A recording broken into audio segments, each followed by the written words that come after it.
Let's talk about some of the tapings that are going to happen after SummerSlam. Yeah, how about me and can I just bring up, how about me and Bret Hart this weekend, right? I mean, I took a picture and I was thinking to myself, we used to call each other everything in the world for 30 years, and now we're like best friends. And that's the way it should be. Well, the business could make it. The business makes us all a dick at some time, one time or another. You know what I mean? We just get. It's now with social media, it makes it even worse.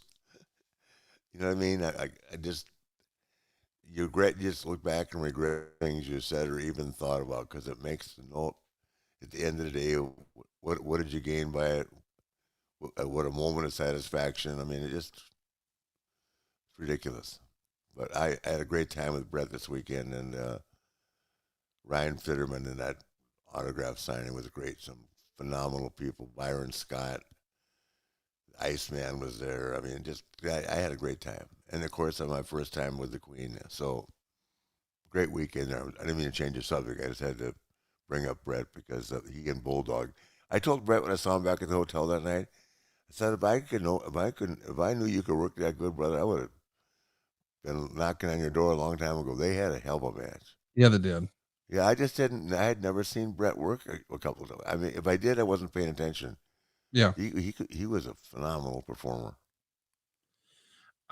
Did you meet Brett at the Fitterman signing this past weekend in Texas? Yeah. Was he there as well? Is that the deal? Oh yeah, well, I took a picture of it. I put up. I Yeah, saw it the did. picture. I just didn't know if it was also at Fitterman's thing. Yeah, he was there absolutely, and he went home that night. Of course, I stayed, and much to my dismay, went out again Oh, as I had the surprise. night before. I just got to learn how to go to bed, Conrad. I don't know what's going to happen.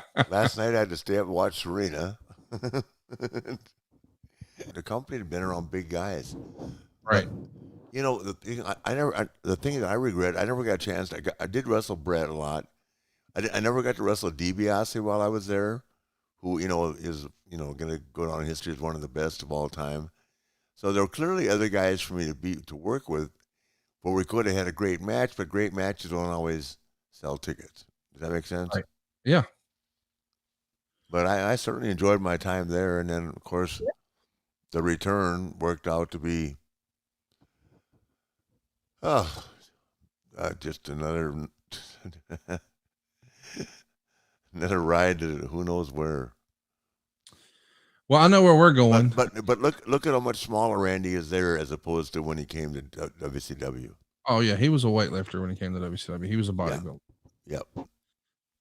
And now our weekly segment, and the foe is going to be Bret Hart, who you had some matches with in WCW, and certainly you two were often compared during the course of your primes. Now, you've been mostly complimentary of Bret, but sometimes critical. Looking back, what are his pros and cons as a performer? He's a master technician, but like I say, he's a great worker. I didn't think that he is charismatic in his appearance, his look, and all that. I didn't think his interview was that charismatic, but it had nothing to do with his in-ring work. He was a great worker. He was critical of me, saying I was repetitious, and I would say to him, which he's very outspoken about. I'd say, well, when you wrestle someone for an hour every night for 10 years, you're going to have to repeat something. And that finish of his was 4 moves. If that's not repetitious, I don't know what it is. Oh, wait. Now, let me see if I have this right, okay? Inverted atomic drop. Yep. Backbreaker. Yep. Russian leg sweep. Yep. Elbow drop from the second rope. Yep. Sharpshooter. Yep. Now, that's off the top of my head. So don't get me wrong. I think Bret was a fabulous worker, but if we're talking repetitive, well, pot, meat, kettle. And you know what? Every time he did it to me, it worked. He won. No question. That's true. I remember. Yeah. I wish I could tell you that I've ever beaten Bret Hart. I can't. Well, I'm a fan of Bret, and I think his work in the ring. Go back to that picture right there. Go back there. Look at that punch he's throwing. But Bret's got the whole package. Oh, no question. No question. Yeah. And like I said, I'm a big fan. You mentioned his charisma level in promos. I actually give him probably a bit more credit because I thought his interviews were very earnest. I Yeah. thought they came No, I across know. as very serious. That I agree with. I said they weren't as charismatic. That's a different word, but it's serious. It's Well, serious. the reason why his promos were like that, Rick, and I don't know if this is good or bad, but I don't think any wrestler has ever taken himself more seriously than Bret Hart did. Oh, And, no and I doubt don't know if about it. that's good or bad, but that's the truth. Am I right?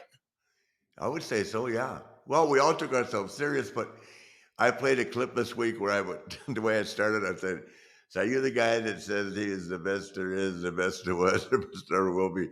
Because I could crack Bret up cutting a promo on him because I could just, we had really good chemistry when we were talking, right?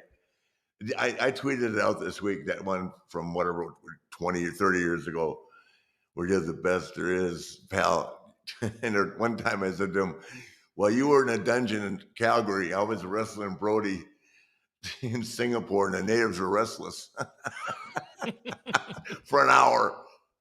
So, Well, again, getting back to Bret's work, he was really smooth. I thought the best part of his yeah, repertoire were his transitions from offense to defense, defense to yep, offense, from move to move.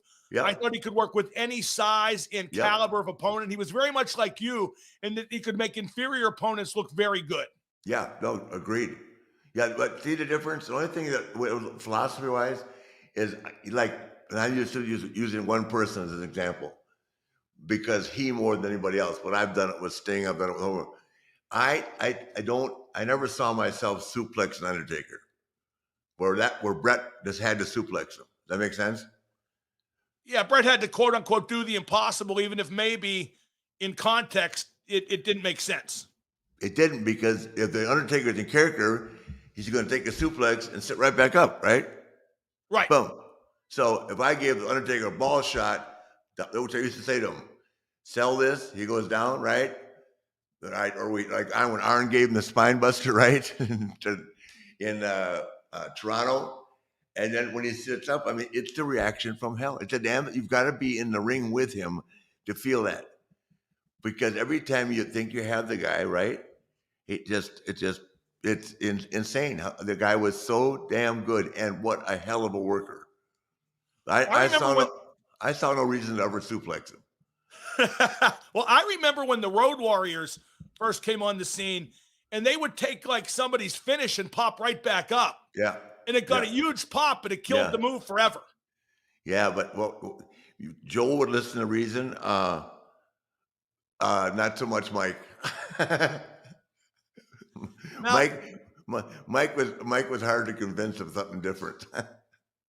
now Bret beat you for the WWE title in 1992 on a dark match at a TV taping in Canada. Why Yeah. was it a dark match? And it kind of came out of nowhere too, didn't it? I don't think many Okay. people were expecting a title change. Well, what happened was the night before, wrestling with Barkley in the front row, the Ultimate Warrior dropped me on my head on a vertical suplex, and I lost that. I got that inner ear thing. So when I went to the floor, I rolled up and I went to get up and I fell down. I went to get up again and fell down. And I thought I was having like a stroke or something. And what it was that I had broken a little chip off in my ear canal, in the way that's like oil. The little chip was going back and forth, and so it lasted for 6 months. I mean, I went to the Mayo Clinic, Duke, everywhere with my dad, plus my dad being a physician, and that it just didn't heal. So I called Vince, and he said, "Get to Calgary." And the reason the match was so bad is because I had no equilibrium. The match sucked because I've never had a chance to tell the story, I guess, publicly, but yeah, I had no equilibrium because I went home for 6 months after that. And it was a short match too, wasn't it? Yeah, I couldn't. In other words, if Bret slammed me, right, or gave me a backdrop, right, I had to lay there for a minute. I couldn't just get up and feed. Does that make sense?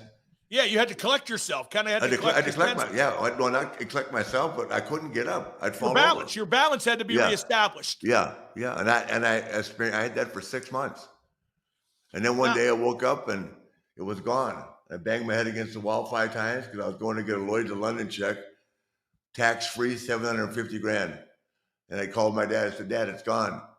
So I said, I'm not going to tell anybody. I'm going to get my check. He said, that's karma. Don't do it. And I didn't get it. I went back to work. 750 grand, tax free. Well, your wives would have got it anyway. Oh, wow. That's right. At least half. Your dad was right on the money. He knew what was ahead. Now, you know what? You said something earlier that kind of struck a chord. I think you're right. I don't think you ever beat Bret. I know I didn't beat. Who did I beat? Well, you beat a few, who did I beat? Well, you beat Sting a couple times with the help of 5 horsemen. Well, they don't say how, Nate. They say how many. I never beat Dusty. Oh yeah, you did. No, he tripped over Gene Kiniski. Or that was Harley who tripped over Harley Gene. Who tripped over Gene, yeah. No, he tripped over Pat O'Connor, not Pat O'Connor, Luthez. No, it was Gene Kiniski. No, Luthez. For me and Dusty. Me and Dusty. Oh, that's right. That's right. That's right. He tripped over Luthez. So I never got a clean win. It was always with an assist. well, but I don't think you ever beat Bret literally, which begs the question, how often did you work with Bret? Did you guys ever do like a loop in WWE? I know you worked with him a few times in WCW. Here's the deal. Oh, the loop in WWE? Oh, yeah. Bret and I did a couple hours. Yeah, I love wrestling Bret. It was a night off. No, here's the story. So Bret comes, and I see an opportunity. So I go to Eric. I said, Eric, I want to put Bret Hart over. He said, really? He said, you think I'll be good? I said, well, I don't know. You tell me. Well, yeah, that was Bret's first match ever in WCW. I know. In Dayton, Ohio. We stole it. And you know what? We walked out of the building, and Randy Savage was screaming, God damn it. You went too long, man. What the hell's wrong with you? I said, fuck you, Randy. We just fucking stole the show. Go out and follow that. That's the way the business was back then, man. When I got a guy like Bret Hart that can work and is taking care of me and give me superplexes and all that, well, I'm not going to listen to anything Randy Savage says to me. Well, do you think Bret made a mistake going to people don't like it when you're better than they are. That's just all there is to it. Well, right. When you're the best ever, nobody likes you. I know that. Yeah. But I mean, that was the deal. It was like, it finally came time for me to beat Randy in Dayton, same place, Dayton, Ohio. Randy, his dad's there. It's Father's Day, and I walked back in, and Bischoff said, I was on the booking committee. He said, you're not here anymore. You're done. Say it again. Because I held Randy to his word. I said, I'm going to do this, put you over here, put you over there. When we get to Dayton, Ohio, you're going to put me over. And he wouldn't do it. No, he did put me over, but they fired me the next day. They fired me that night.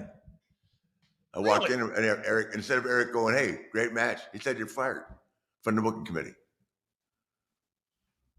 Wow, I never heard that story. Well, I got a lot of them. That's why we're on a podcast. What else do you want to know? What else do you want to know? Well, did Bret make a mistake going to WCW, even though he got more money? I want to break it. Do you realize that in Daytona, Florida, I had already beaten Leon by myself for the World Championship, right? In Dayton and Daytona, Florida, they booked me and Arn against Leon. He beat us both. In a handicap match? Handicap match. Wow. Yeah. He beat us both after I'd already beat him in a single match. That's how little. Why do you think Arn and I cracked and drank every night? That's what Bischoff did to me and Arn. Well, I think drinking every night can be its own reward. No, but you don't remember that match? I do, but I mean, it kind of all runs together after a while. It's so long ago. Vader beat me and Arn. Well, if it made you drink, I can't complain because I was probably drinking with you. No, but I meant, how ridiculous is that? We did it. We just did it. We were just cannon fodder. Well, getting back to Bret, did Bret make a mistake going to WCW even though he made more money? Well, for me, I opened my arms to Bret because I thought I made our company better. But I don't know what happened, but it's not a political thing, and I don't know. I don't know enough about it. That's one thing I'm going to try to clarify to you. If I know for sure what I'm talking about, I will. I just know that he made more money, but as excited as someone like me was to see him come there were other people that weren't. Even though to him they said, "Oh, come on," you know what I mean? So I'll let you, No question. I just am I'll not let sure he you, was ever. I'll let you read between the lines. Well, I'm not sure he was ever used properly, Nate. He came in, he was a referee first, and I guess that had something to do with his no compete. And then, see, I would have brought him in with a replica of the WWE belt and had him be the real world champion because he never lost the Montreal thing. I would have done the same thing WWF did with you. Yeah, I don't know. Like I say, I was glad to see him there, and I only got to wrestle him that one. I wrestled him twice, once on TV and once in Dayton, Ohio. But to answer your question, in '92, I wrestled Bret all around the country. It was great. Do you I loved believe working with him. Do you He believe didn't like Montreal me. was really a screw job, or do you think Bret was in on it? Oh, I think it was a screw job. You do. I know the whole story. Yeah, but Well, we've been I told had the whole story. You don't think there's any possibility Bret was in on it? absolutely not. Okay. No, let me tell you something. If something that is you're part of, you don't let torment you. Okay, I wasn't part of this giving the man thing away. It torments me. Does that make sense to you? Yeah, no, I That get what you mean because well, Bret has so carried it around like a disease ever since. And I'm not. forever. I mean, it created so much ill blood. I mean, there's so much to it that I could talk about, but I'm not going to go there. But that isn't something you're in on that torments you. Forget the money. Like, using myself as an example, forget the money. I worked my ass off, and I own the trademark to be the man. The next day, I know I'm going on again. They stopped selling that shirt to be the man and just started selling the man. It's unethical. It's actually illegal by my contract. Think about it. Well, again, victory is yours, Nate, and that's in the rearview mirror now. Yeah. But it's good it got resolved the way No, it but did. I'm following up with Randy. I'm sure that I'm sorry, Bret. I'm sure he wasn't part of it because it wouldn't have tormented him for so many years. No, that's actually a very valid point. Now, you touched on this earlier, but you believe Bret is in the top 5 of all time, top 10 of all time, top 20 of all time? Where do you think he fits in? Top 10. Top 10? Yeah.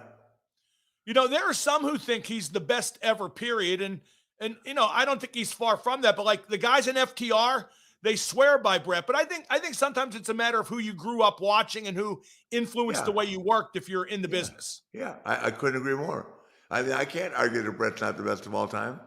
I can't tell you why someone would say I was either. I once again, I think that I just, no pun intended, I brought a lot of flair. I mean, how many guys have got trademark sayings? From to be the man, limousine riding, jet flying, styling, profiling, diamonds are forever. They're all trademarked. They're all mine. What other wrestler has those? Oh, nobody. But Nate, I'll give you an example. But that's why I'm relevant today. No question. Not because of anything I did. I'm relevant today because of all that shit I thought up and said time and time again back in the 80s. Well, I'll give you an example of the argument for Bret is the best ever or one of, okay? Mhm. Yeah. Because I think you can make the argument that Bret is top 10, top 5, maybe even best ever, like Dax and Cash think he is.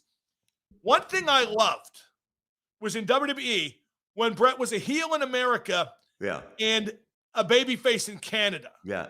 I have never seen babyface receptions like Bret got in Canada. Yeah, let me just touch on something. If that hadn't been done in Montreal, it might not have hurt him as bad. But no question. He took that Canada stuff very serious. No, he thought he was a Canadian national hero, and maybe he was at some level. Well, to me, to me, you could say Bret Hart in Canada. You could say at Wayne Gretzky. I know you don't want to hear that, but Bret meant that much to wrestling in Canada as much as Wayne Gretzky did in hockey. I don't think that's inaccurate at all within the context of wrestling. Absolutely not. He was that famous. It wasn't the Carpentier. It wasn't the Rougeaus. It wasn't Mad Dog Rashawn. I mean, it was Bret Hart. And I've said that before publicly. I mean, if he don't know why I wouldn't appreciate a comment like that. Now, one thing we have to go back a few episodes ago. We talked about brother versus brother feuds and why they don't work and the exceptions. And we totally forgot about Bret versus Owen, which we got a lot of feedback on Twitter. How can you forget that? I don't know. I don't know how we forgot that. That might be the greatest, most believable brother versus brother feud ever. I didn't see any of it. Isn't that sad? I did not see any of it. What, you were in WCW at the time, correct? Yep. Well, yep. Take my word for it. There were very few guys, the quality in the ring and out of Owen. Yeah, I've only met Owen. I met Owen in passing one time. So I just, I was devastated when I heard that news. Boy, that was. I'm the same. I met Owen when I was with WCW. I met Owen in passing at an airport.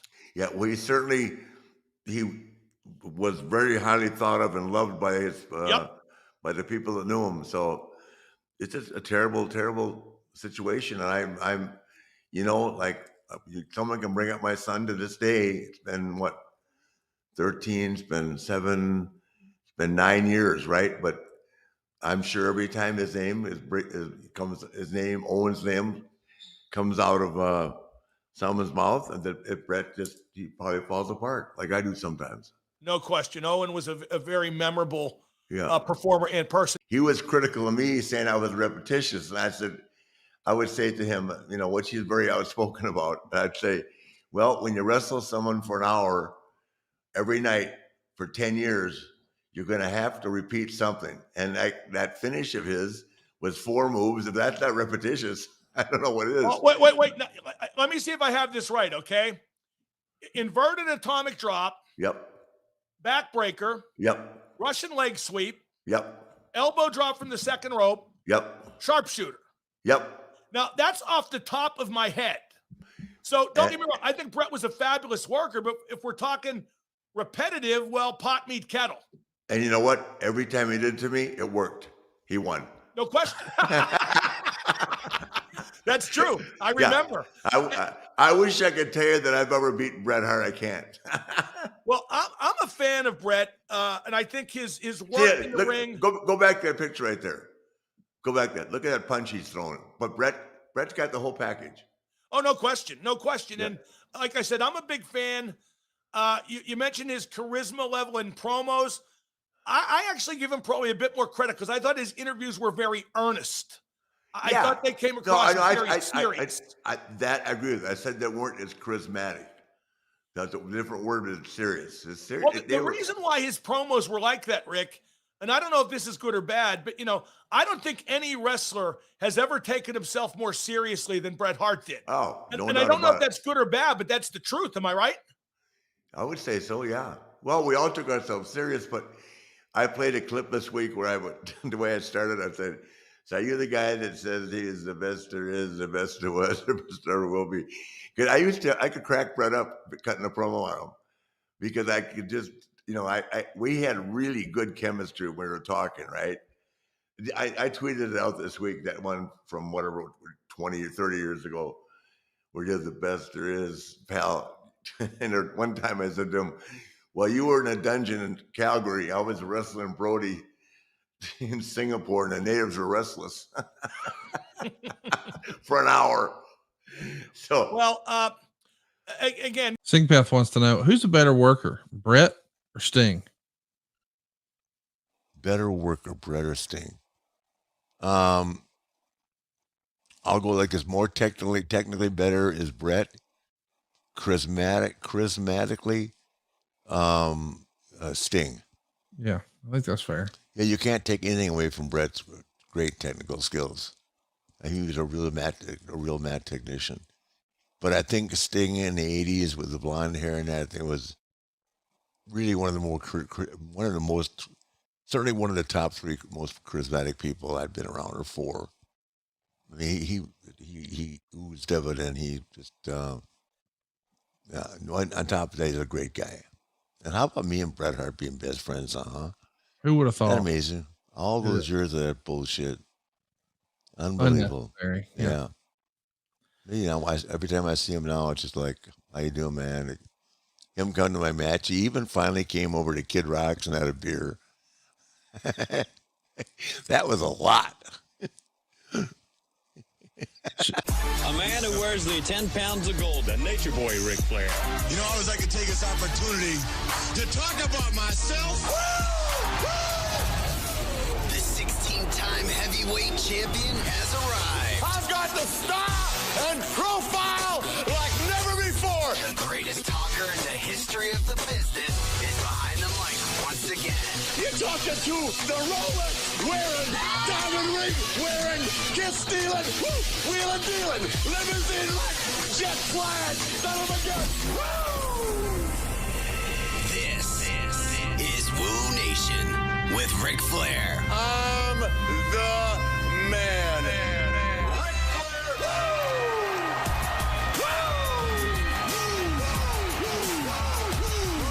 Hi, this is Ric Flair, 16 times your world champion, hosting my show, Wooooo Nation, along with my good friend and co-host, Conrad Thompson, and our guest today, Conrad, the legendary Bret Hart. Bret, how are you? I'm good. Thank you so much. The best there is, the best there was, the best there ever will be. And that's the last thing I said to you as I saw you in San Jose, and I exited the room, and you had a line a mile long. Longer than mine this time, which really pissed me off. Well, it was San Jose. The whole experience was a good experience. I had a lot of fun there. It was great. Saw you and your lovely wife. I met your son, who I still can't believe, 6'4", 240, just not in the business. Good for him. Yeah. Good for him. Jeez. I shake my head, too. No, but I'm saying that this business right now, my daughter is up to her eyes in it, as you know, right? But, I mean, it's difficult out there right now. It's not like the kids are having a lot of fun like you and I had when we started. So, but yeah, anyway. It's a whole different thing now. Oh, totally different. Jeez. So, well, anyway, so my fondest stories about Bret when he was young is his dad, Stu Hart, had a legendary promotion in the Calgary, Canada. Stampede, right? The Calgary Stampede, right. Well, that was the theme of one of their shows. Was the name of the promotion the Calgary Stampede? Yeah, it was called Stampede Wrestling. Stampede Wrestling, okay. And so the legendary, as I broke into business with Vern Gagne, everybody talked about probably the two, most famous people training people to get into business were Stu Hart, Stu with his dungeon, right? Which Bret probably hates the memories of, and Vern with his barn out in Minnesota, and very comparable weather, 30 below zero. So when I first won the NWA title, I went into Reno, and I met Stu for the first time. And Bret, you were there with your brothers, right? The first time I met you was in Las Vegas. Oh, okay. One of the last, I should read it. But at the NWA convention, just before right? the big war. Yeah, the NWA one. I know Vern came through town. Yes, exactly. I remember all the NWA guys running around saying that Vern Gagne was in the lobby or something like that. Yeah, I didn't know what that was. I know what he was there for. He slapped Bill Watts. Wow. Did you ever hear that story? No. Yeah, Bill Watts was trying to steal the Oklahoma Territory from Leroy McGurk and Vern. And Vern took it as stealing. Vern flew out to Vegas and he smacked Bill Watts. Wow. But that was Vern. I mean, Vern was very much like your dad. He wasn't shy, right? Yeah, he was very direct kind of guy. Yeah. So anyway, I can't do the voice, but he goes, Bret's dad, it's funny over the years, people like Shawn Michaels and that, they probably didn't know him nearly as well as I did. But he goes, so you're Ric Flair, I hear you're a pretty fair hand. Are you? How do you answer that question? I hope so. How'd that sound, Bret? Was I close? That sounds very close, and sounds like one of those kind of questions that my dad would ask. Oh, yeah. That you have a hard time answering. I hear you're a pretty fair hand. Are you? I hope so. I'm the world champion. I don't know what that means in Calgary, but down here.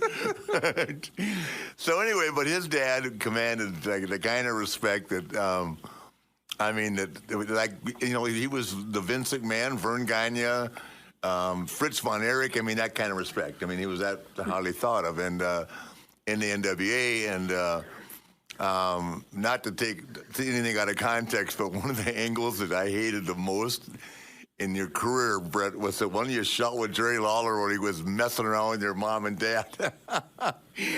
That got heat with me, and I'm one of the boys. Do you remember that? I can remember Olin actually coming to me and saying that he thought that that Lawler was going a little too strong. Oh, man, I'm watching that. I was getting pissed off, and it wasn't even my mom and dad. Because you were that's when they were doing Raw at the old, the little building downtown. Manhattan Center. Yes, sir. So, but you know, the thing about that was, you know, when I remember coming home to actually talk to my mom and dad and see if it did kind of rile them up, and they loved it. They were laughing their heads off and watching it back on the replay later that day on TV. And my mom was just loved it. I think just the whole humor of it. I think she got a kick out of all the stuff Lawler said about my dad. You know, he put his false teeth in backwards and all that. All those jokes that Lawler had. He was pretty funny, and I think somehow my mom got the humor. I remember looking at Olin and going, we don't need to say anything to Jerry about it. Like, we were going to tell him to tone it down, but you know, once we got home and saw how much they liked it, we never had a problem with it. Yeah, I know. It's funny because as you get older, and trust me, I know that feeling. We'll do just about anything to be part of the show. Especially me. They can beat me up, throw me around, roll me in a ball. I don't care. Just give me some time on Raw. So I can sit next to Bret and sign autographs next weekend. Oh, man. Well, Conrad's got a whole pile of stuff for you. And you've met Conrad twice with me at the last 2 WrestleManias. He's a huge fan. And he probably knows more about the business than Meltzer. That's a pretty bold statement. That's a big pair of shoes to fill. I do want to ask, though, Bret, back when you were first starting with Stampede, how hard was it to be the promoter's son? I mean, that had to be just a totally different dynamic from, you know, being in the locker room with the boys and the eyes of the fans, you know, just being who your dad was. How difficult was that for you? Well, you know, I think, I think it could have been difficult for me, but I think right from the time that I got in working for my dad, I think I was sort of sorely needed as one of his better workers, even when I first started. And I think I always thought the way the wrestlers treated me, they always had a lot of respect for my work rate and my sort of whole approach to the business. You know, back in those days, if I was driving the van or if I was picking up the money for the towns or whatever it was, I know that I think all the wrestlers thought I was pretty reliable and pretty, always reasonable and never asked anyone to do anything I wouldn't do myself, kind of thing. And so I kind of had a nice respect going into the business, and I refereed for a little while, and I think I started to learn the business, but I always felt that it was kind of a mixed bag, and that's the whole thing of being a promoter's kid. Some ways it had lots of benefits, and you were treated a little better, or that you were at least connected, or you were important. So, any promoter's kid usually got treated with respect. But on the other hand, you also had to earn it. And, a lot of promoters' kids did earn it. And I always heard Greg Gagne was a hard worker and a decent worker and stuff like that. And I know that certain promoters' kids were decent workers. And then there was other promoters' kids that kind of dropped the ball and kind of made all promoters' kids look bad. And, I don't need to say who they were, but there was just different promoters that you had respect for and ones that, as far as the kids went, you didn't. We're listening to Bret Hart here on Wooooo Nation, here from Play.it. You can check out Bret Hart online at BretHart.com or on Twitter at Bret Hart is where you can find him. One of the questions I wanted to ask you today, Bret, was regarding the match that was finally released just a couple years ago on DVD between yourself and Tiger Mask. It seemed like that one was one that longtime fans had wanted to see forever and ever, and finally the WWE put it out there. And I guess this is a question for you too, Rick. How difficult was it calling a match with a language barrier where you speak English, he speaks Japanese, and somehow you guys are supposed to put on a hell of a match? How difficult was that, and what were your philosophies in pulling that off? Well, for me, most of the Japanese guys I ever worked with, they're almost taught in Japan all the English names for everything. So, they can't speak English, but they can call a match. Like they know what a drop kick is, and they know all the words for all the moves. So, the language barrier wasn't such a problem as it was just in, maybe, most of the time when if there was a screw up or a mistake, you certainly couldn't communicate very well because they didn't speak any English other than wrestling moves.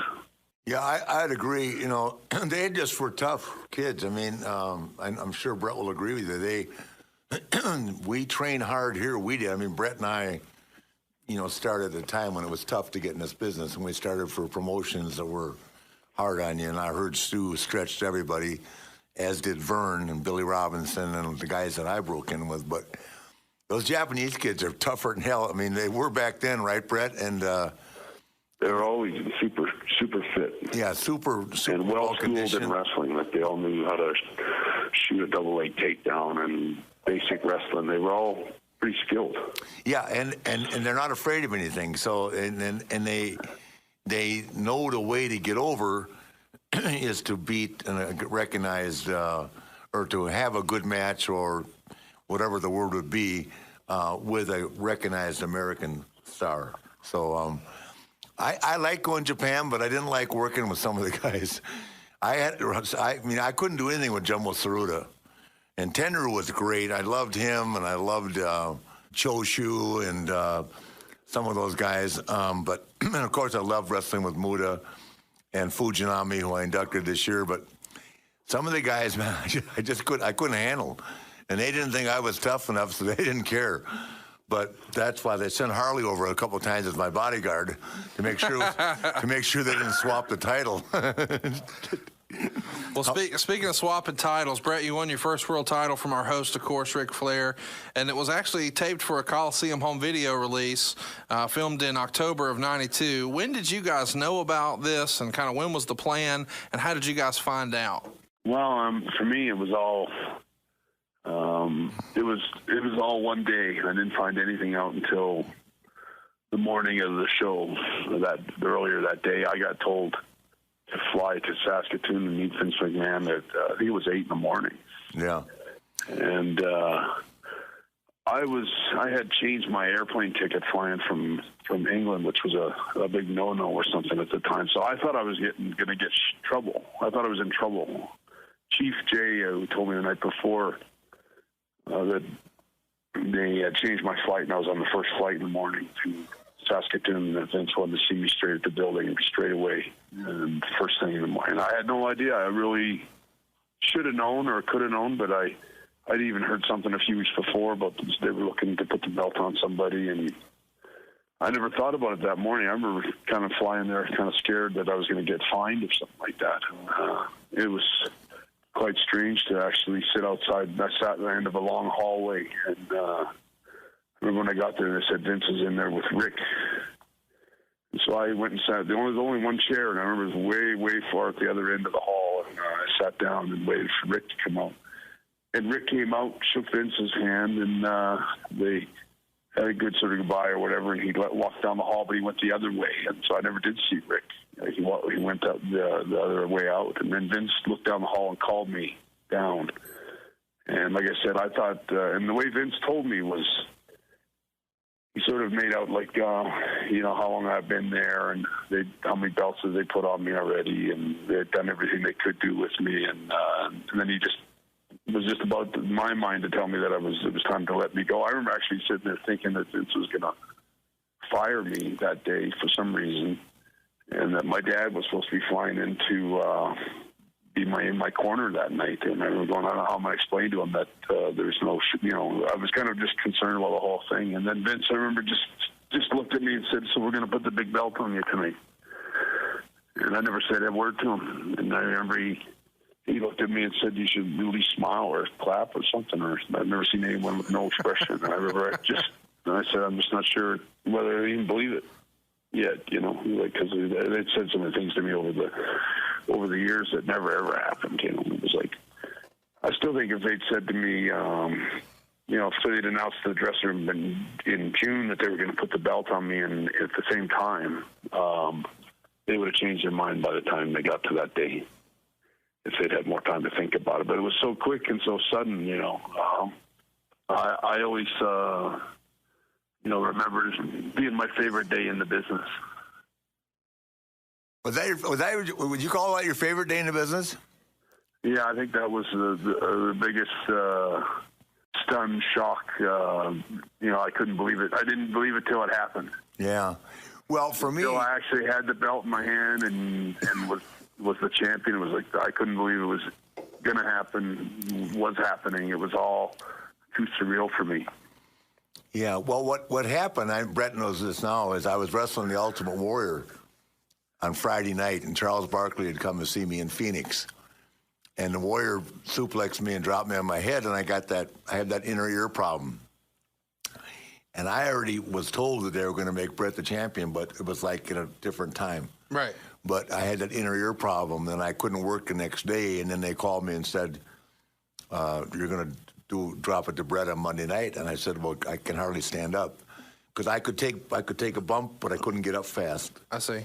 Because my equilibrium, in other words, if I went down flat, when I got up for about 10 seconds, I was dizzy, right? So, as a matter of fact, I thought it was something wrong with me, like I had some kind of a neurological problem, but it was an inner ear problem. So, I got there, and you know, I'd already heard that I was going to drop it to Bret, but I wish it had been for me. I told Bret this 10 times. I wish it had been when I could work better, because I just couldn't get up. He could give me his moves, but I couldn't get up and feed fast enough. Sure. Whatever the occasion called for. But anyway, when it got better, as a result of it did get better. The day I was supposed to get my Lloyd's of London money, Bret, you don't know this. After 3 months, the day I was supposed to get my Lloyd's of London money, I woke up and it was fixed. I went over and hit my head against the wall 3 times. And said, "What in the hell? I'm flying to Minneapolis to get the money to go, you know, the $500,000 or whatever it is, $750,000, right? And everybody else has gotten all this money over, you know, half the guys faked the injuries, right? And I'm going to get my money, and I woke up, I hit my head against the wall 3 times. I was in Louisville, Kentucky. I said, "I can't believe this. I'm fine." I called my dad. I said, "Dad, I'm going to say I'm so dizzy." He said, "No, you're not. It's karma." I said, "Yeah, I'm still right. I am. I'm dizzy. I want that damn money." I was paying $35,000 a year premium for that stuff, you know. So that's my memory of it. But I remember, I thought we had some really good matches afterwards. But the night I gave it to him, it was no. So you were disappointed in the match that night, though? Oh, I couldn't pull off my end. You know, Bret was probably so excited he didn't notice it, but I couldn't pull off my end. You know what I mean? Right. So I couldn't do my upside down.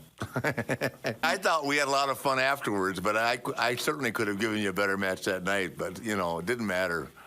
You know, at some point in your life, if you're having fun with the guy you're working with, you'd rather do that than anything. I mean, and finally, I mean, this guy, you know, Bret, technician, in great shape, cares about the business. I mean, you know, it was fun for me. So I have fond memories of it, and I certainly don't regret the night. That's for sure. You know, I always had especially fond memories of just prior to winning the belt. We had such good matches in Germany. I remember we stole the show every night in Germany, left them just going crazy. When we were walking out back to the dressing room, the place was just going crazy. And, yeah, I know. We stole. I remember all those days. Every show I ever worked in Germany was sold out. But those ones just before I won the title were really special nights. That was you and me, right? Yeah, everywhere. We worked. I think every other night I worked with Papa Shango. Yeah.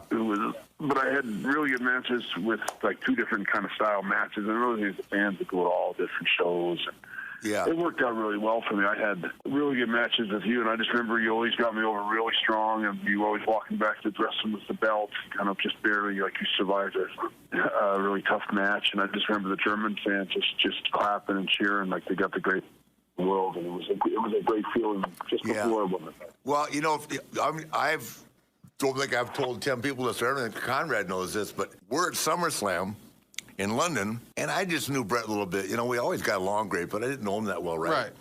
And I'm there managing Henning, I think, it's something to do with Randy Savage, and he wrestles Davey Boy, right? And I'd never seen this, but I put it into my routine right away with guys I could trust, Bret being one of them. Bret gives Davey Boy this superplex off the top rope. Right. So I go back to the hotel, and I knock on Bret Hart's door. I said, I said, if I'd known you could work like that, you son of a bitch, I'd be kissing your ass a long time ago. I didn't know you could work like that. Because I always saw you in tag matches. Do you remember I don't know that? if you remember who was with you. Macho Man was with you. No, Macho. I go, that son of a bitch can really work. Holy shit. I mean, you and Davey Boy, and not just because it was London. I don't give a shit if someone's going to say it was Davey Boy's home country. That match, nothing followed it the rest of the night. It was the main event. Was it the main event? Yeah, that was the last one. Oh, I thought the Warrior and Savage was the main event. That was actually earlier. earlier. I was going to say, the Warrior and Savage didn't, whatever we were. Couldn't hold Thank God we were around before that. Jesus Christ, but that was unbelievable. I that's a couple remember when times. I was in Baltimore the day after when we got back, because we had TVs or something like that. But I remember you and Macho Man watched it on closed circuit in the hotel room. Yeah. And you came, found me at my room. And well, that's what it was. Yeah, okay. Shook my hand, both of you, and said that was the greatest match you ever watched. And you both just wanted to come shake my hand for putting on such a good match. It was unreal. I guess it was. I was trying to think. We were having a pretty good party at the Holiday Inn after SummerSlam, so I probably was following. You had to get a draw from Arnie to get out of the place. As Brett can vouch for, I didn't miss anything in the nightlife over there. Can you imagine taking a crew to London for 7 days now for a show? Yeah. We lost Mike Hagstrand on that tour, and what was the other kid's name from Minneapolis? John Nord. John and Mike Hagstrand just departed the company voluntarily.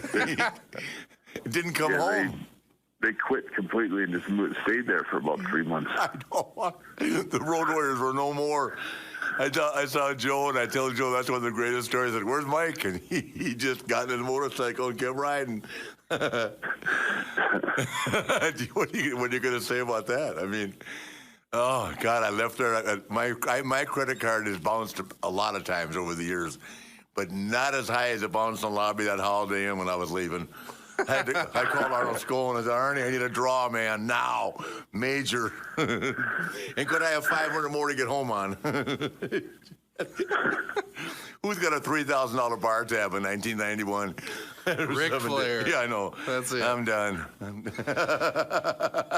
We're talking with Bret the Hitman Hart here on Woo Nation right here at Play.it. And I want to talk to you guys about WrestleMania 8 from Indianapolis. At the time, blood was banned in the WWF, and two guys bled that night, and it was Bret Hart and Ric Flair. But I think only one of you got in trouble. What was the story there, Bret, as you remember it? You wrestled Roddy Piper there. That's right. All I can say about that, I think, is it was just a matter of placement on the card, probably. You know, we just have, I don't think anyone talked about it. I think it was something we kept pretty close vest about it in our match, and I think that Randy and Rick did the same. It was just we were out there first. That's all there really is to that. Yeah, for me, I mean, I didn't get in trouble, but he just pulled me into the side, and because Macho, you know, said, you get some juice from me. I said, yeah, I mean, what the hell, you know? It's Randy Savage, I don't care. Right. And nobody said don't, so it isn't like, but I didn't ask. And I'm walking down the hall, you know, thinking I had a pretty good match with Randy. And, you know, as you know, Brett, at that time, the tension with Randy and Liz was at all-time high. That was one of the hardest weeks I've ever been through, because I had to go to Tampa and practice, and I'm not used to doing that, and practice all week long. And, you know, Randy had to have it written down and scripted, you know, which is okay, but he and Liz were barely talking at that. As a matter of fact, that's the last time they performed together. And so I thought we had a pretty good match. It was far from great, but it was a pretty good match. And I'm walking down the hall, and Vince Patterson got me and said, Vince, I want to talk to you. And I thought he was going to say, good job, man, you know, sorry for all the tension. He looked at me and said, every time you get this close to greatness, you do something to screw it up. And I said, well, what did I tell her? I said, who told you to cut yourself? And I said, I don't know, I just did it on my own. He said, well, that's what I'm talking about. You don't do that without letting me know. Not thank you, nothing. Wow. See you when I see you, Rick. TV tomorrow, don't be late. That was it. That was kind of I kind of knew that was what it was. So, you know, I did my best anyway to make it look like an accident. And I think for the most part, I think they believe me, and I think even they watched it back. They weren't sure whether it happened or not, or what happened. Yeah, I don't know. I always my memory of it was that maybe it was just bullshit at the time. Was that Rick and Randy got fined for it, and me and Roddy, they never said a word to us about it. No, I didn't get fined. He knows how to get to me by saying something that hurts my feelings. You know what I mean? Yeah. I mean, the fine would be nothing to me, but Vince has got a way of, because he's such a, and as you know, Brett, he anything that Vince McMahon asks you to do, pretty much he'll do himself, and he lives by that, and he to me, he's always been very fair, but he wants the heads up, and I can remember he's not shy about telling him, and I came out of the ring one night, and he goes, 80s heels don't draw anymore. What are you doing? This is in 2003, talking about me being an 80s heel. I don't know. What do you mean? What's changed in time here? So, there got to be a good guy and a bad guy, but he'll just go off on me for one, And another time he said, "Where'd you learn that slam off the top rope?" And I said, "From Harley Race." He said, "Oh, just get out of my office now." Brett calls it the Beal off the top rope. Brett says, "Why do you take a Beal all the time?" I said, "I don't take a Beal." He said, "Yeah, you do, off the top rope." Well, I called it a slam. Brett called it a Beal. I didn't know what he was talking about. Oh, man, we've had so much fun. We've got the greatest in here right now. We've got Bret the Hitman Hart on the line with us here on Wooooo Nation at Play.it. And I guess we should just go ahead and address the elephant in the room. In years past, Bret, you've been critical of some of Rick's matches, and I realize everybody's getting along these days, so I don't really want to stir it up, so to speak. But how do you think you guys' philosophies differ towards wrestling, or what makes a good match, and how did you guys just see things differently through the years? And you can say whatever you want to say, and we'll still be text buddies. Is a little bit taken out of context, I think, a little bit. What I would say is that we just have sort of just overlapping eras. His era and my era just are very close. I mean, I was a guy that, like he said, when he was talking about Randy, I could always go in the ring and call a match out there. I didn't need to even plan anything. Like zero. I'd go out and do an hour match with Rick. I don't think without ever talking to him before we went out. And I could do that with Rick at any given time. At the same time, I was also part of the Dynamite Kid and a different generation that was going a lot faster and doing a lot more sort of intricate new high spots that weren't sort of the same ones that, because there was a period of time, through the Dory Funk era and even the Harley era, a lot of guys just worked like them. A lot of them, people that just took the same bumps, the same style, that basically had the same match Harley had before he went out. And that was just a style that everyone picked up.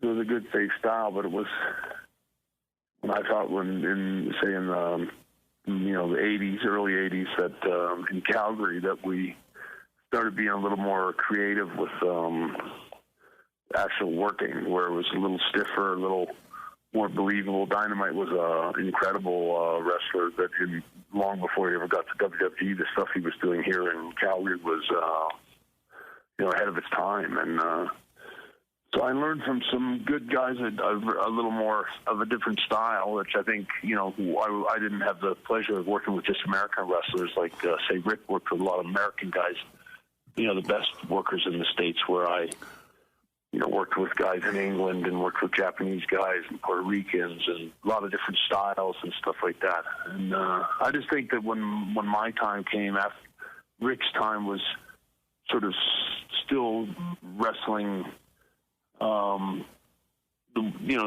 way they call it in there. They figure it out on the fly, and that's what makes that's the genius of those days. And I knew that from Harley, and I actually started as that era was changing a little bit. And I think, I don't know, maybe I was a pioneer or something with Dynamite and some of these guys that started taking wrestling in a little bit of a different direction and picking up the speed. And I always say that when the Bulldogs came to the WWE, for example, in '84, I think it was, or '85, everybody started working harder, and that's just the way the style changed. And I think the business got better after that. I think it just was the natural, path that the wrestling was going to take, and wrestling kind of upped a little bit after in the '80s. And I'm sure Rick's got his own thoughts on it. Yeah, no, I agree. I'm the first to admit, when you wrestle an hour every night, which I did for 10 years, you get into a routine, and you hope that the guy you're working with is just a little bit over. Because sometimes if it's not, it can be a long hour. Well, in fairness, too, a lot of that, when you were doing those hour matches, weren't on cable every week. So it's not like the same people are seeing the same match every week. No, but you do it in Greensboro. The boys are seeing it. Right. And I think that I'm the first to admit. But I didn't have the blessing of a Ricky Steamboat or a Barry Windham every night. You know what I mean? And Harley would let me lead the match, but I wrestled Harley's match. Dory would let me lead the match, after a while, but I wrestled Dory's match.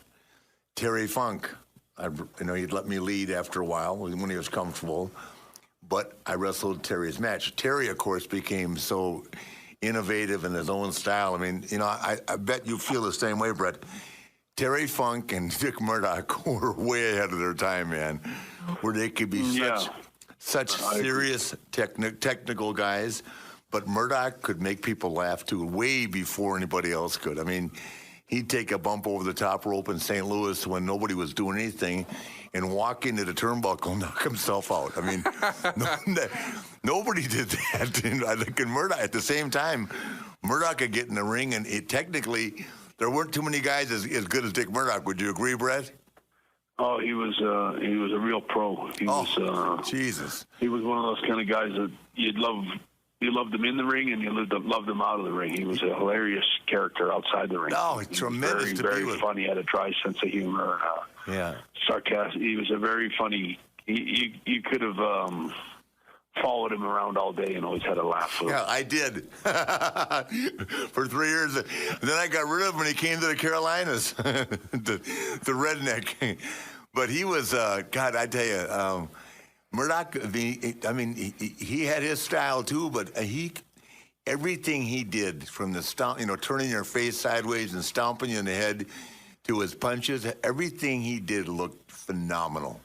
I mean, you can't pick apart any of his stuff, but at the same time, he could do a knee drop off the top rope that looked unbelievable. Exactly, and he's one of the few guys he's one of the few guys you'd take it from too. Him and Ray.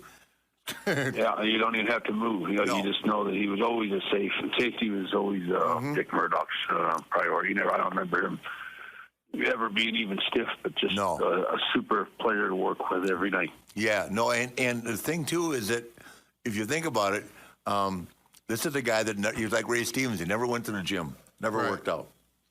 I mean, Harley never went to the gym, never worked out. I mean, these guys, where Brett and I are in this era where cosmetics are everything. I mean, I'm wrestling Kerry Von Erich one night, Steamboat the next. I mean, help me out, right? Right. Then along comes Luger, right? And all the Von Erich boys, with the exception of David, were built, like crazy. And then got Luger, and then here comes the Road Warriors. I mean, the cosmetic thing kind of turned it around for all of us, I mean, you have to admit, Brett, I mean, you and I, you more so than me, but, we were not exactly the cosmetic poster boys that some of these guys were. They had Kerry Von Erich, just, he was, the most phenomenally genetically gifted guy I think I've ever seen. His genetics were phenomenal. I'm sure he had some help along the way, but it didn't matter. He looked like $1 million. And then Luger, and then Steamboat, and I mean, a lot of the guys just had great physiques. So if you could work, we tried to. I think Brett. I'm speaking for Brett and I. We counted on our work and our entertainment. I mean, on our work rate, probably more than our look to be successful in the business. Well, my strongest suit was always my work rate. How good I worked, but and when I first started, I was, I always had a lot of trouble.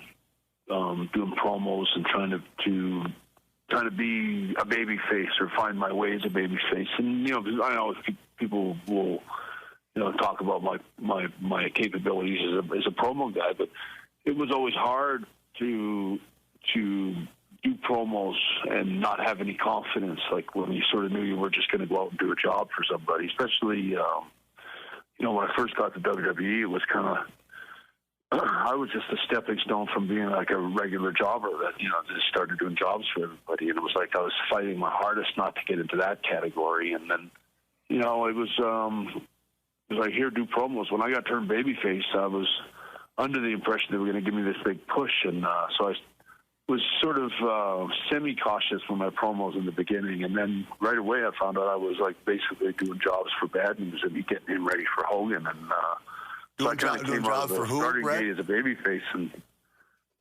Bad News Brown or Bad News Allen, remember him? Oh, yeah. Okay, yeah. I never met him, but I know the name. They turned me babyface in the story, in an angle with him at the WrestleMania or whatever. But anyway, they just, you know, in order to have good promos, you gotta feel some kind of confidence or sort of faith that they're gonna give you a little push. And I found that every time I got into that sort of situation where I could start speaking with a little more confidence in my promos, they automatically started beating me, and I kind of lost all that confidence and realized that I was just a stepping stone for somebody else to make money. And, you know, so you kind of went through that phase all the time until suddenly one day, you know, they sort of give you the real push, which probably was the Intercontinental belt, and you start getting a real push. And then you start going out there with confidence and talking for your promos, and they start going, oh, he's finally starting to learn how to do promos. I think it's a little bit, you know, you do the best you can with what you got. Well, and then you get a chance to help others, you know, come up to that next level. And you certainly did that after a break in '96 when you came back and you asked to work with Steve Austin, and that really helped him move up a level. What did you see in him to make you want to work with him on your comeback? You know, when I first saw Steve, he was in WCW, and I liked his work. I liked his look, and I thought, this is the kind of guy that I could, if I worked with him, I could make him look good. Like, I could give him a really good match. I could just see it the way he worked, that I would mix well with him, our styles. And I remember trying to talk Vince into bringing him in, and especially after I heard somewhere that he was in ECW, and I remember telling Vince that they should try to get him in if he's that available. And next thing you know, he was in the dressing room walking around, and it was like somebody had called him, and you know, like that he was in WWE, and I was on with Steve. I worked with him in the beginning when he first got there, and I think, you know, I guess at that time I'd already worked with Rick, and I started to have a lot of really good matches under my belt where I was pretty good out there with my psychology and stuff, and I found that when I worked with Steve, in the beginning anyway, he was a little bit erratic and a little bit, sometimes he'd just kind of lose control out there, you know, where he just started going so fast, kind of like a windmill, where he didn't know what to do next. And he'd forget everything you planned out or talked about and just make a left turn and get lost kind of thing. And you'd have to kind of swing around and get him back on track and get him right back into, and I found that he started to trust me over time to kind of, you know, teach him how to not to panic in the match, because sometimes he just kind of panic and just start going crazy, you know. And I think I helped kind of calm Steve down and make him sort of just relax and play his character and focus on the match. And just, it was like, so a lot of times with Steve was just great acting. Yeah. You know, Well, he said the stuff. Bret, looked really. I didn't mean to interrupt you, but you think it might have been the 5 Rip Fuels he drinks a day? Jesus. Maybe. I own 10 gold gyms, and I couldn't have kept Steve in Rip Fuel. I'm drinking the coffee like crazy. I didn't know Rip Fuel. I used to, when my son Reed was amateur wrestling, right, and I saw these kids in Oklahoma be running around the mat. I mean, like they were, you know, on an Adderall or something, right? And so I figured out that I started getting his amino drink, right, and putting Rip Fuel in it to compete with the 12-year-olds.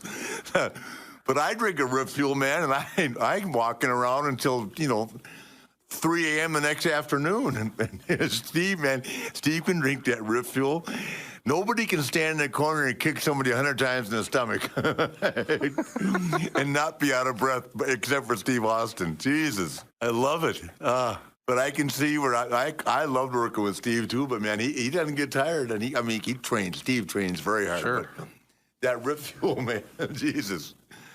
So, I loved the matches I had with Steve. I always thought he was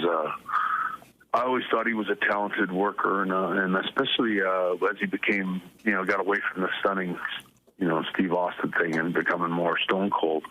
Yeah. Even in that transition, he was still a lot of fun to work with, and I actually really enjoyed working with Steve right from the start. And I think the match we had at WrestleMania 13 was. Amazing. Still one of my favorite matches ever to watch back. If I ever sit back and watch a match back, I would love to watch it with Steve. We have a lot of memories from that match. There's a lot of not even funny, but just really intricate little moments to that match. It was a brilliant match, I think. It was in March of '97 in Chicago. It was an I Quit. Ken Shamrock was the referee. Oh, okay. Austin bled out. Probably the best WrestleMania match at that time. Yeah. I mean, to me, it was the best WrestleMania match. 1986? 1997. 97, I was going to say 86. Yes, geez, Bret was 14 years old. Bret, earlier this year, Bischoff did an interview where he said that you offered to bring the WWF belt to Nitro with you, but all we've ever heard from you is that you would drop the belt, on Raw the night after Survivor Series. Is Bischoff lying, or did you offer to bring the belt? No, that's not true. I mean, to be really honest, it doesn't even make any sense. I lost the belt to Sean. I didn't have a belt. I think he's saying in the negotiations when you were first, making contact with him about coming back. No, I don't. If it was brought up, it wasn't brought up by me. Right. It was not anything I would have done ever. It was not something that I would have ever. I was hoping to leave the company on good terms and maybe even come back when I was done with WCW. I didn't even want to leave. If anything, I was thinking more that I would end up staying there. To be honest, I only made the decision to go with Bischoff and those guys at the very end, at the last minute, when I had nowhere else to cut the turn. When Vince kind of basically, gave me no option but to sign off. I think he was trying to get me out by then, and so I didn't have a belt to do it with, and it's just not something that I would have volunteered, because it's not something I would have done. But Eric seems to have a pretty fuzzy memory with all that stuff anyway. Yeah, don't we all? I tell the story. I got a vivid memory of the WCW guys. They were so fucked up. Oh, Bret. Hey, here's the rib on me, right? So I know Bret's coming down, right? And I don't have a position, but I know Bret's coming. I'll tell you what, I was in Buffalo, New York with Bischoff, and I said, let me work with Bret Hart. He goes, well, what do you think? I said, I promise you, me and Bret Hart. Right. He said, you got a problem, Pete? I said, Eric, you're having, what's the guy? What was the Mexican guy? Conan beat me last week, okay? Yeah, Bret Hart can beat me, no problem. So we go to Dayton, Ohio, and it's me and Bret, right? And pay-per-view. The main event is Savage and Nash. And Bret and I went in that ring in Dayton, Ohio, man, and they're still standing there, man.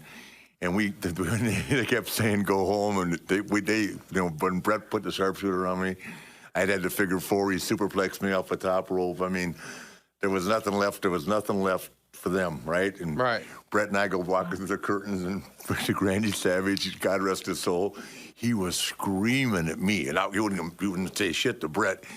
God damn it, you went too long. What are you talking about? You left me in Nash. Right. I started laughing to myself. I went back to the Marriott and had another drink.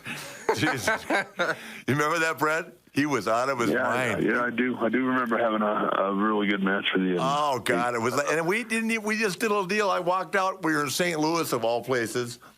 And Bret's out there, and I walk up to him. I could always make Bret laugh in the ring. And I go, so listen, kid, while you in Calgary training, I said, I was in What did I say? No, in Singapore, wrestling Brody, and the natives were restless, and Fred started laughing. I play back some of our YouTube stuff, man. It was worth that. We had to get paid for this stuff, Brett. I should look at him and say, well, you were in the Calgary training in the dungeon. I was in Singapore wrestling Brody, and the natives were restless, and Brett started laughing.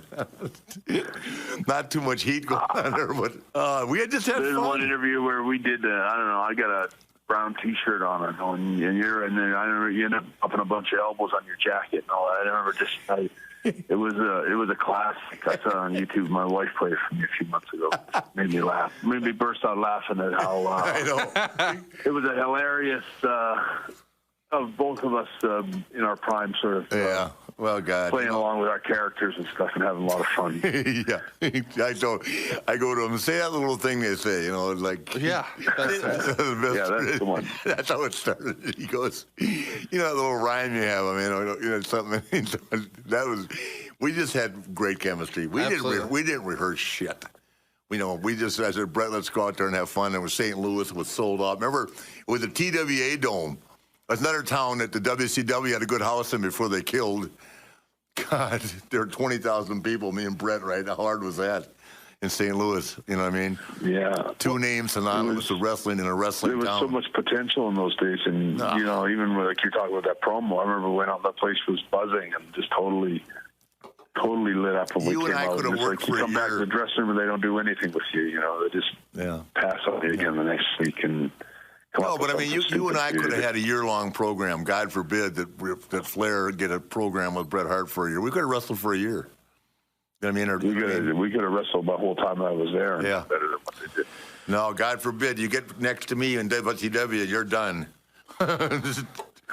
That was the way of the place. As a fan, I was glad that they booked you guys together because when Bret was first brought in, it was he was there at the end of the Starrcade 97 main event. They tried to do a little takeoff of the Montreal incident, and Nick Patrick was supposed to do a fast count, or at least that was the plan, and then that didn't really go down exactly as they'd hoped. And Bischoff recently said he believes that Hogan put Nick Patrick up to do an irregular count. Bret, you were there ringside. What were you thinking when all this happened, and is that when you realized this is not going to be as fun as maybe you originally thought?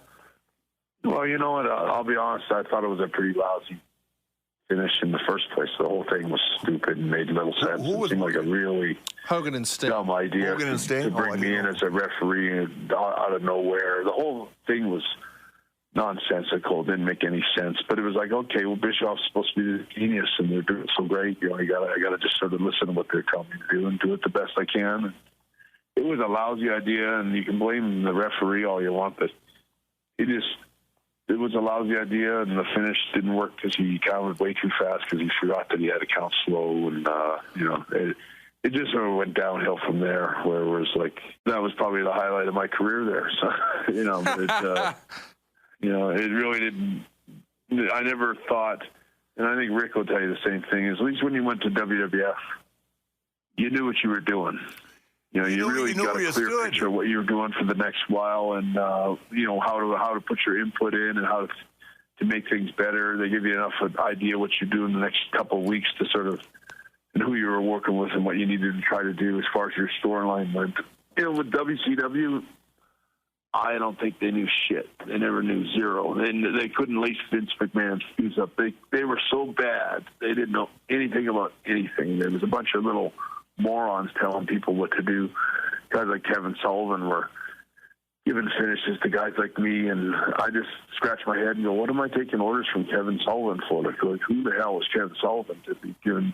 I think there's a big difference between Vince McMahon and, Vince, at least when he hired guys to be agents and guys that would tell you what to do, they were all top pros that had, years and years of experience. And they were all good, like from Lanza to Chief J to, Rene Goulet and even Tony Gurria and those guys. They at least knew what a good match was. And they knew, who had good heat. And they knew how the sound of the crowd and what they could just tell you stuff that, guys in WCW I thought were really inferior and the whole experience there, I think they were on the verge of unbelievable greatness. And I can only imagine if they'd had some kind of, leadership there, someone that really did know what they were doing, that company would be every bit as big as WWE is today. Yeah, direction. But that would be so much better for the wrestlers in the business, because then there would be some kind of leverage where you could go from one company to the other, or you could always be a threat to, just like in Japan with All Japan and New Japan. But all that benefits the wrestlers. And, Eric Bischoff and all those morons underneath him, they dropped the ball and killed something that was going to be great for everybody. It should have been great for everybody. And it's too bad, because there's guys in the industry like Rick and myself and a lot of guys we've talked about in the last little while that made this business mean something back then and made people start getting interested in it and start to follow. And it wasn't about the bodies. It was about the work in the ring and the matches themselves. And if you look at, from the time that me and Rick were, I would say, in our prime in the 90s, they were going away from the bodies and the build, the Hogans and the Billy Graham superstars. It was about the work rate and the workers of the business. And that's why they remember me and Rick today better than they remember, I think, the bodybuilders from that era. Yeah, I mean, without slapping each other on the back, if you could work, it's like, there's never going to be another Ricky Steamboat. I mean, it's just the way there is, And I don't know, you never met Wooooo, but I mean, there's some guys that stand out in my mind, and guys that I got to work with, and Bret, you're one of them too. I mean, and Shawn, Triple H. I don't know. Did you ever get to wrestle Angle?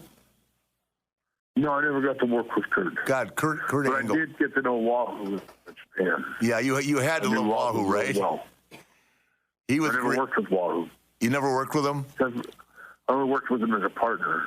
Yeah. We tagged up over there. Yeah. But he was a tough guy and a great character too. Oh yeah, tremendous. I mean, he's the one that got me, down in Charlotte and with George Scott and all that. So I mean, I just brought it up the other day. I don't know why in the hell he's not in the Hall of Fame, but it certainly is something that should be. He's not even in the WWE Hall of Fame. Wooooo McDaniels. That's hard to believe. You know what I mean? So yeah, he was he really was such a great worker and a great character in the business that to know him was to love him. Yeah, your fans and wrestlers always loved him. Yeah, your dad must have died to know him, because he was such an old school man. He was him and Ray Stevens, man, two of a kind. When I was in Japan, we first got there, like always, you always get in the ring first thing with these Japanese guys, and suddenly you find out that you should have done more cardio. And, everybody, I remember every match, one after another, every American guy that went out came back with his tongue hanging down to his feet going, holy shit, these guys they never stop. Yeah. And it's like, it takes a little while to get used to it and, get your cardio up for you and give the Japanese back what they deserve. And exactly. Wooooo, I remember the first 2 weeks or maybe 3. It was a 6-week tour. We were there, and he was getting more depressed and mad with this going on and getting more fit. The first few days there, I remember he'd come back and see how stiff they were and how hard the matches were. But after about 3 weeks, I remember just Wooooo just crazy on all of them. They were terrified of him. He was just going in there and just destroying them and not selling anything. He was chopping them to death. Yeah, he would. Every one of them. He didn't care who they were, it was Inoki or Sakaguchi or whoever it was. They were all sorry they worked with him. Yeah. And it was like they started it, and he finished it. Yeah. Well, his hand was thicker than a 2x4. I mean, and that chop is, man. Jesus. Welcome to my first 10 years of my career. God, he was beat Valentine half to death. Bret, I'm not lying. I don't. Did you ever see him work? Oh yeah, I saw him work. No, the two of them. Wooooo against Valentine. Oh no, I never did. The old man. I never did. I saw. Only never met Johnny in person. Oh, okay. Well, Johnny was there when I started. He's in the plane crash with me. But Wooooo used to beat John Valentine. John. I don't know if I ever told you this, but I'm breaking into business and I'm traveling with Valentine and we're partners and all that. And he wouldn't, if you went to throw him in the ropes, he wouldn't do it. He said, who can throw you in the ropes in real life? And I go, I don't know. I mean, I don't know. Well, why are you telling me this now? We're partners. He said, well, don't let him throw you in the ropes. And I said, well, I got to throw him in. Nelson Royal is not going to understand me saying no to him, So Valentine, you couldn't throw him. He wouldn't go rope to rope. Did you know that? No, but it doesn't surprise me. No, he was like that, and he actually believed that. I mean, if you think about it, it makes sense, Yeah. I say to everybody now, how many clotheslines can you duck? Right. In transition to get to another move, right? It got 87,000 clotheslines in 3 hours of Raw that have been ducked. If you're watching the show, somebody figure out that they're going to duck under the clothesline, okay? And some of the guys that can really work do it all the time. It's to transition into another move now, right, Bret? I don't think I ever said Bret ducked the clothesline in my life, and I know Bret didn't say it to me. You know what I mean? That's the most overrated thing in the world. But Valentine, Wahoo would beat him until he was, unbelievable. And he would just fall over like a big tree. So hence I popped on that side. I said, well, I'm just going to add a few steps to that and walk out the middle of the ring and do the same thing. That's awesome. And take less of the beating. Yeah, John was great, but, man, he was a different kind of guy, Bret. You wouldn't have liked him, man. He just wanted to grab a front face lock on you like Dory, but hold it on you for about 45 minutes. Till the crowd started to itch. Either they were going to leave or they were going to get mad. Bret, just recently the WWE's announced they're going to be releasing a disc on your brother Owen, and this has excited everybody online, but maybe Martha has come out against it. Where do you stand on this? Do you think it's good that the WWE's finally doing a disc on Owen, or do you think that maybe they shouldn't have? Oh, I think they should have a long time ago. I think that, Martha's got a very, sour sort of viewpoint on the industry, and she's entitled to that, but I don't think it's fair to sort of bury his memory, as a wrestler, or try to, see that no one ever watches his matches again, or, I think all of that's really childish and not very, it doesn't have much, that's not going to do anybody any good. She should embrace the fans that loved him and the wrestlers that worked with him that loved him, and the whole memory of what he was. He wasn't a businessman or a car dealer. He was a professional wrestler, and that's what he did for a living, and he made a good living at that for a long time. And he grew up in the business, and he, with a sad, tragic ending for my family and everybody in it. But it wasn't, I don't think there's any reason to belabor the point, really, and just have bad buzz about wrestling, and that we never give the business. The business was very good to us for a long time, and what happened with Owen was just a horrible accident. And Martha, as sad as it is for the circumstances she's in, I think she's made more of an effort to see that Owen's never completely erased or that he's forgotten by everybody, and I see that as a real to the logic of any of that. We've got Bret the Hitman Hart with us. You can check him out online at BretHart.com or on Twitter at Bret Hart. You're listening to Woo Nation with Ric Flair, and you recently did a Twitter promotion where you ran the Citi Field account to promote an appearance there, and during that, someone asked your opinion of Hulk Hogan, and you called him a dirtbag. Do you care to elaborate? Hey, I'm going to be at Citi Field with you. Let me hear about this. Well, I don't have anything good to say about Hulk Hogan. I don't care to, go on a big rant about the guy either. I just never found him very reliable with his integrity. And, I think I can say he's somebody that,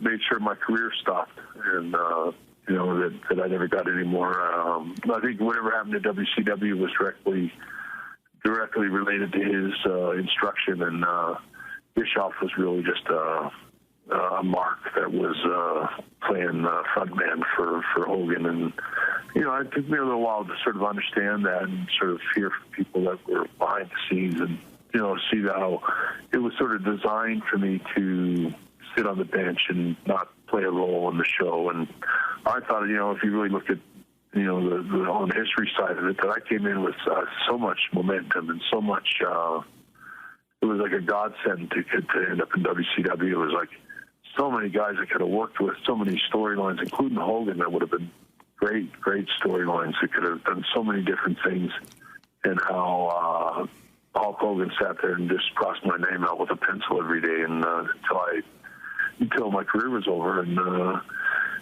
to sort of look back on it now and go, that's okay. It's like, no, it's not okay. He always pretended to be my friend. He's said a lot of questionable things about me. He's done a lot of questionable things himself, and I don't have a lot of good things to say about him. And he's never been anyone that I thought was very honest. And that's about all I have to say about him. Well, Bret, let me just conclude this by saying, because I'm just glad that you and I are friends. I love it when you text me, and I'll tell you something that made my whole weekend, because it's not a lie. I've had a couple rough years out there, but when you and I and Piper and those guys were doing that little thing with Daniel Bryan at WrestleMania, I walked over to you with your wife, and you said, "You look happy. You look good." And that rocked my whole weekend. I told Wendy you said that. I said, Bret looked at me and said, "You look happy and look good." I am. For the first time in a long time. And I want to thank you for that. I want to thank you for the text where you told me I looked like I was getting in shape. Thanks for following my career. I hope to see you down the road. I'll see you at Citi Field. We'll have a good time.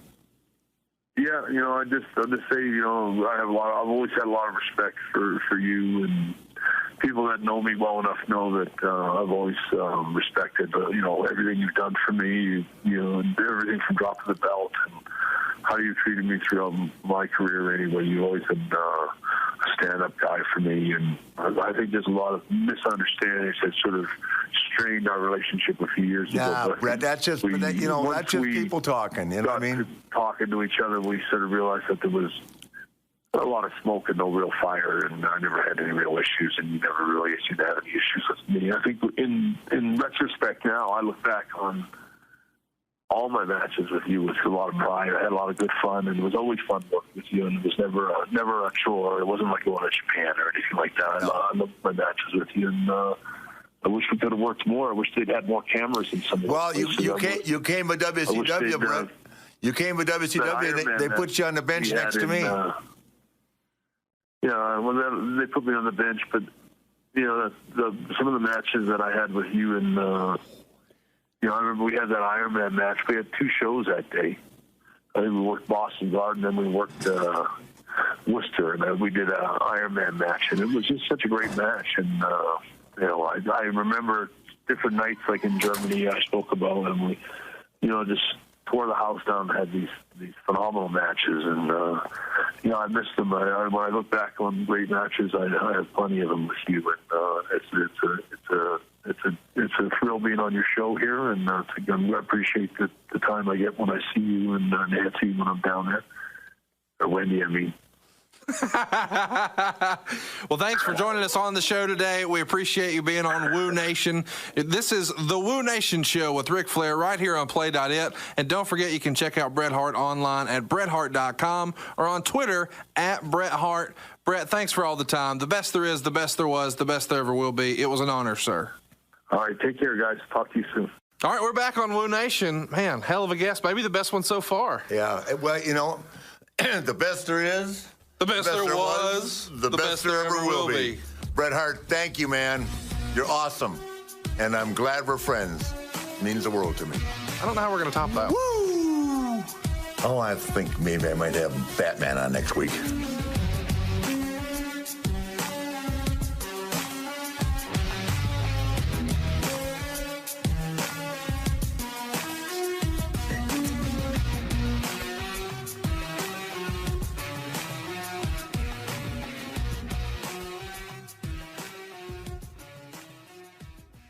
Hey, listen, what's your take? You're bringing up Bret.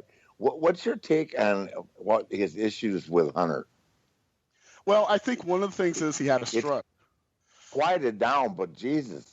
I mean, even to his ranking in the game or something like that, I heard. I don't know. I can't remember. Right. But, go ahead. I'm sorry. Yeah, I try to have some heart for Bret Hart in this. he had the concussion issues and that major concussion and the stroke. And when you've gone that far with that, you can have some problems emotionally. You can have these swings up and down. So something little can really, piss you off. And then Bret Hart, what made Bret Hart great, I think something that makes you great too, is what made Bret Hart great was he believed that he was the excellence of execution, and he did everything he could to do that. So he has a lot of pride. So you put those things together.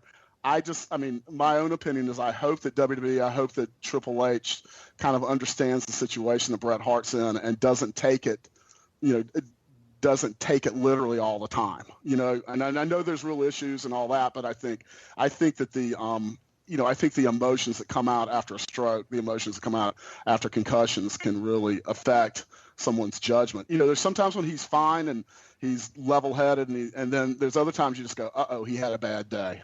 And I get along great with Bret. It doesn't. We've had him on the show, and it was a great podcast. It just seems like out of nowhere, and it's been that way for a long time, off and on. It comes and goes. That he doesn't like Hunter, and I don't even think he ever worked with Hunter. So I don't know. Go ahead. I think I'm sorry, I didn't mean to interrupt you. Yeah.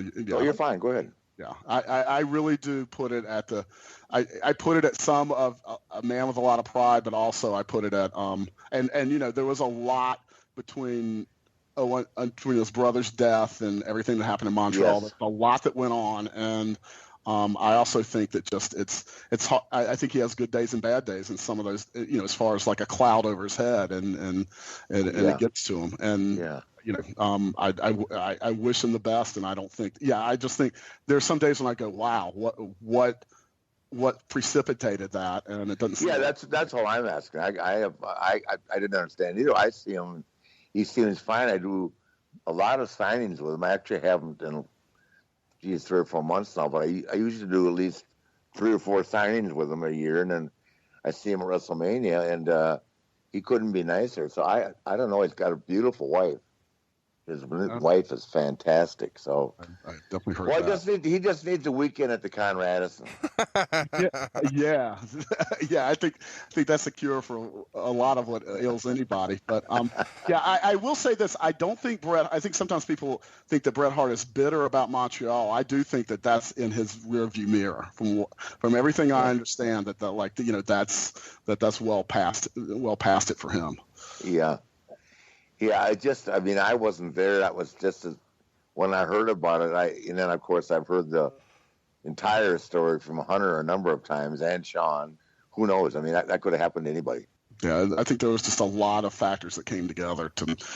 And the two things that amaze me about it is that Vince McMahon had the wherewithal to take the, he was really unpopular that night and the night after with wrestling fans and with wrestlers, and to use that to tap into his own ability to be a great heel and to just change the wrestling war with him and Steve Austin.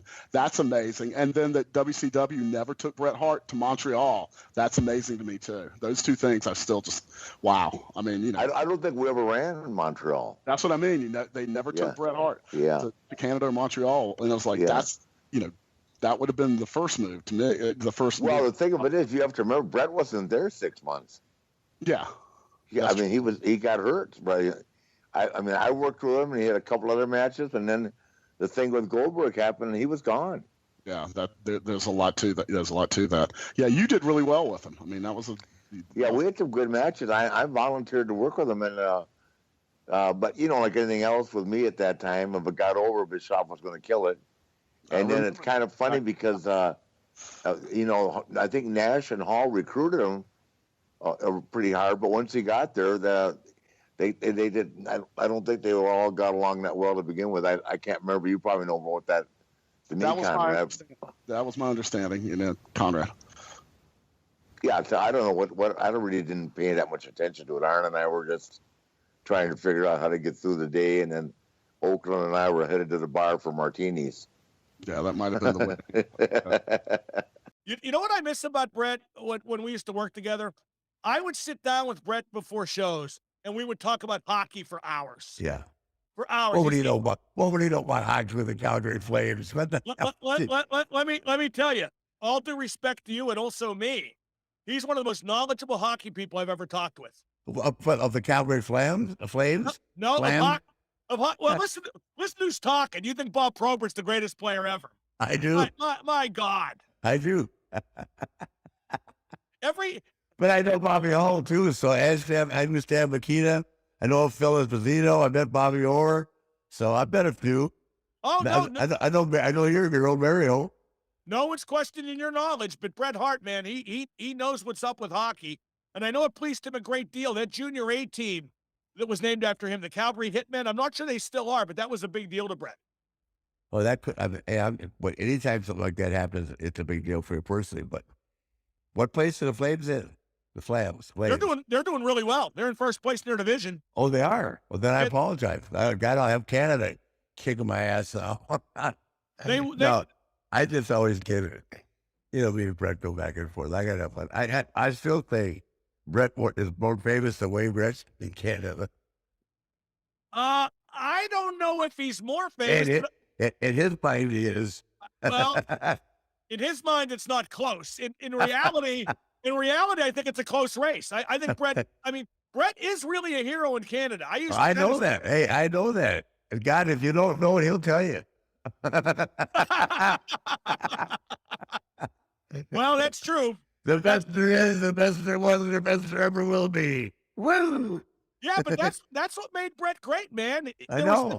There was such earnestness in the way he presented that. I know. And he's a hell of a worker, too. So you're not hearing me complain. I'm not knocking him on his routine.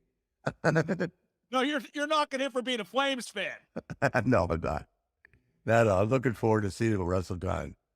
That's one good thing about WrestleCon. You get to see all the guys. I love that.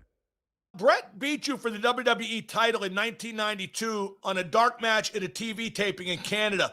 Why was it a dark match? And it kind of came out of nowhere too, didn't it? I don't think many people were expecting a title change.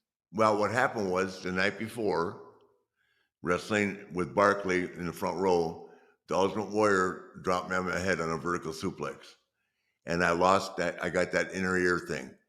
So when I went to the floor, I rolled up and I went to get up and I fell down.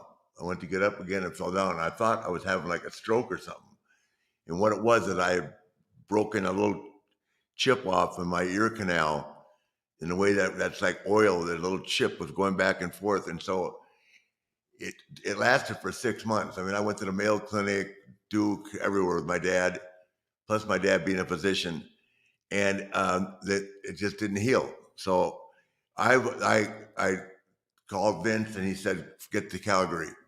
And the reason the match was so bad is because I had no equilibrium. The match sucked because I've never had a chance to tell the story, I guess, publicly, but yeah, I had no equilibrium because I went home for 6 months after that. And it was a short match too, wasn't it? Yeah, I couldn't. In other words, if Bret slammed me, right, or gave me a backdrop, right, I had to lay there for a minute. I couldn't just get up and feed. Does that make sense? Yeah, you had to collect yourself. Kind of had to collect not collect myself, but I couldn't get up. I'd fall over. Your balance had to be reestablished. Yeah, and I had that for 6 months, and then one day I woke up and it was gone. I banged my head against the wall 5 times because I was going to get a Lloyd's of London check, tax-free, $750,000, and I called my dad. I said, "Dad, it's gone." So I said, "I'm not going to tell anybody. I'm going to get my check." He said, "That's karma. Don't do it." And I didn't get it. I went back to work. $750,000 tax-free. Well, your wives would have got it anyway. Oh, wow. That's right. At least half. Your dad was right on the money. He knew what was ahead. Now, you know what? You said something earlier that kind of struck a chord. I think you're right. I don't think you ever beat Bret. I know I didn't beat. Who did I beat? Well, you beat a few, who did I beat? Well, you beat Sting a couple times with the help of 5 horsemen. Well, they don't say how, Nate. They say how many. I never beat Dusty. Oh yeah, you did. No, he tripped over Gene Kiniski. Or that was Harley who tripped over Harley Gene. Who tripped over Gene, yeah. No, he tripped over not Pat O'Connor, Luthez. No, it was Gene Kiniski. No, Lou Thez for Who me was and the- Dusty. Me and Dusty in Oh, Kansas that's right. City. That's Yeah, right. he tripped over Lou Thez. So I never got a clean win. It was always with an assist. Well, but I don't think you ever beat Bret literally, which begs the question, how often did you work with Bret? Did you guys ever do like a loop in WWE? I know you worked with him a few times in WCW. Here's the deal. Oh, the loop in WWE? Oh, yeah. Bret and I did a couple hours. Yeah, I love wrestling Bret. It was a night off. No, here's the story. So Bret comes, and I see an opportunity. So I go to Eric. I said, Eric, I want to put Bret Hart over. He said, really? He said, you think I'll be good? I said, well, I don't know. You tell me. Well, yeah, that was Bret's first match ever in WCW. I know. In Dayton, Ohio. We stole it. And you know what? We walked out of the building, and Randy Savage was screaming, God damn it. You went too long, man. What the hell's wrong with you? I said, fuck you, Randy. We just fucking stole the show. Go out and follow that. That's the way the business was back then, man. I'm not, when I got a guy like Bret Hart that can work and is taking care of me and give me superplexes and all that, well, I'm not going to listen to anything Randy Savage says to me. Well, do you think Bret made a mistake going to WWE? People don't like it when you're better than they are. That's just all there is to it. Well, right. When you're the best ever, nobody likes you. I know that. Yeah. But I mean, that was the deal. It was like, it finally came time for me to beat Randy in Dayton, same place, Dayton, Ohio. Randy, his dad's there. It's Father's Day, and I walked back in, and Bischoff said, I was on the booking committee. He said, you're not here anymore. You're done. Say it again. Because I held Randy to his word. I said, I'm going to do this, put you over here, put you over there. When we get to Dayton, Ohio, you're going to put me over. And he wouldn't do it. No, he did put me over, but they fired me the next day. They fired me that night. I walked in, and Eric, instead of Eric going, hey, great match, he said, you're fired from the booking committee. Wow, I never heard that story. Well, I got a lot of them. That's why we're on a podcast. What else do you want to know? What else do you want to know?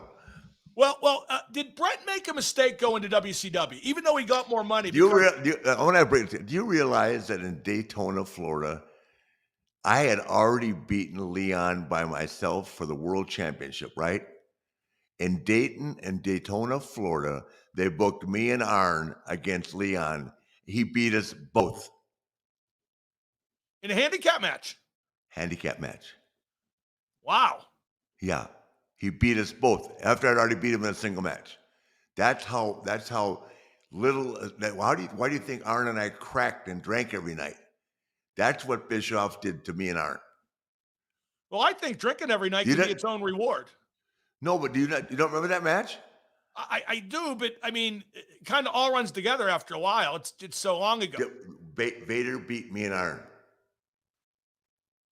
Well, if it made you drink, I can't complain because I was probably drinking with you. No, but I meant how ridiculous is that? We did it. We were just cannon fodder.